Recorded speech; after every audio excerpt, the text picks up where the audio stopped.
কারো মানসিক শান্তি কেড়ে নিয়ে নিজের জীবনে কখনো সুখী হওয়া যায় না। অন্যের জীবনকে জাহান্নাম বানিয়ে নিজের জীবনটাকে জান্নাত বানানো যায় না। It's quite impossible.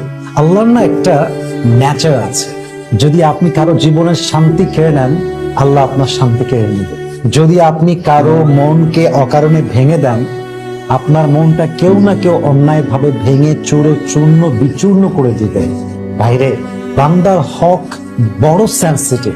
আপনি যে কোনো অন্যায় করেন, maybe it could be forgiven in your grave. কবরে যাওয়ার পরে আল্লাহর সঙ্গে রিলেটেড যত রাইটস আছে, যত হক আছে, এটা আপনি নষ্ট করলে আল্লাহ আপনাকে ক্ষমা করতেও পারেন, because it is in the hand of Allah সুবহানাহু ওয়া তাআলা।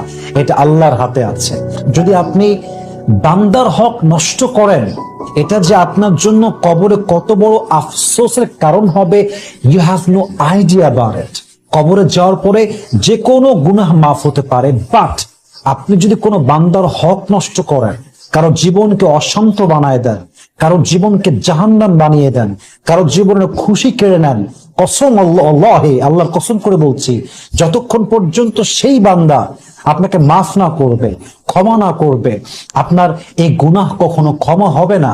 সো প্লিজ কখনো কারো মনের শান্তি কাড়বেন না, কখনো কারোর সঙ্গে বিশ্বাস নিয়ে খেলবেন।